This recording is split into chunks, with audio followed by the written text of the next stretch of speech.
Honourable members, I therefore propose that the Conflict of Interest Bill, National Assembly Bill number 12 of 2023, be now read a second time.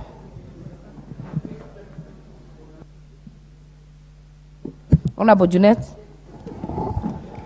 Thank you, Madam Speaker, for giving me an opportunity to contribute to this bill. Madam Speaker, I support the bill. Madam Speaker, let's be honest to each other.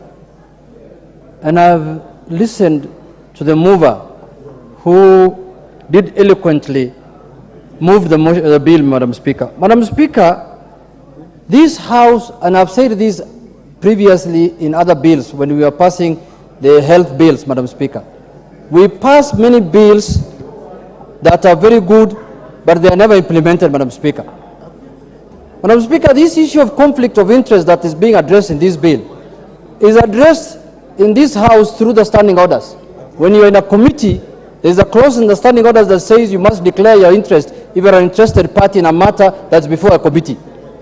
Madam Speaker, this country has suffered since independence because of conflict of interest. But I strongly believe that this bill is before this House today just to make the donors and the IMF happy, Madam Speaker. It's not about addressing the real issues that this country is going through. That is my view, and that's what I think is driving this agenda, Madam Speaker. Madam Speaker, the issue, so long as civil servants, state officers are doing businesses, Madam Speaker, conflict of interest will never end in this country, Madam Speaker. And people will use all kinds of excuses and manners to hide themselves so that they are not found guilty of the same statute that we are going to pass here, Madam Speaker. Madam Speaker, if we are passing this bill just for the sake of it, as I have said, to make the donors happy, then let us be told that this is for that purpose. But if we seriously want to address the issues the mover has raised, Madam Speaker, then when we pass this bill, we must see action that follows after this bill has been passed, Madam Speaker. Madam Speaker, I wanted the majority to listen to me that, you know, we cannot have a regime in this country that is governing through lamentations and excuses, Madam Speaker. The previous people have done this, the previous people have done that. If they have done so much wrong, reverse it and take action where necessary, Madam Speaker, within the law. Madam Speaker, this is 1.5 years now of this regime, and we normally have elections so that better people can come to power so that they can address the issues that have been done wrongly by the previous regime, Madam Speaker. But we are stuck somewhere, just looking at the side mirror, and you know in a car, the front mirror is bigger than the side mirror, Madam Speaker. You keep on telling us, reminding us, oh, it is the previous regime, oh, it is the previous group that did this. Why can't you reverse it? Why can't you address it? And why can't you use the law to address those matters, Madam Speaker? Madam Speaker, conflict of interest is the one thing that has killed this country. But don't just point fingers on other people. See the log also in your eye. There is a lot of conflict of interest that's happening as of now. We know that, Madam Speaker. You know, what is this thing called? Edible oil was imported. Sugar is being imported. A lot of things are being imported.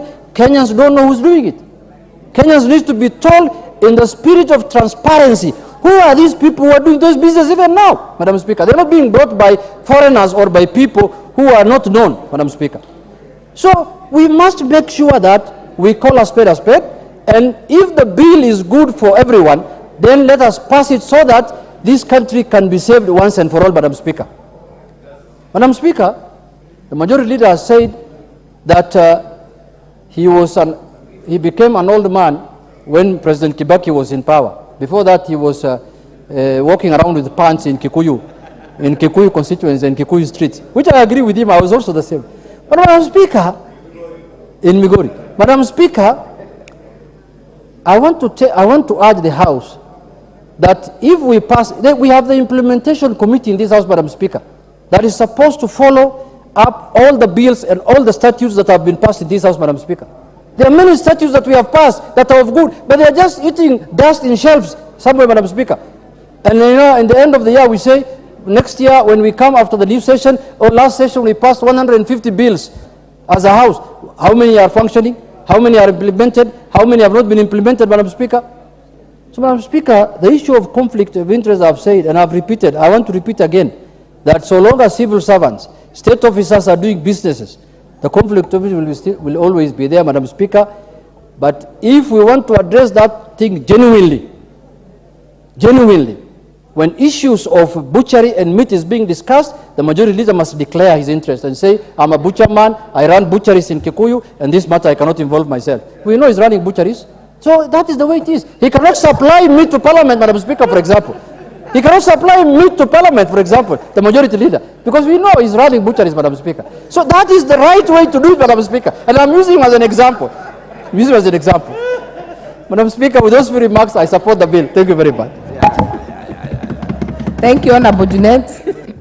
Next chance will go to the member for Bomet, Honorable Linet Chepkorir, aka Toto.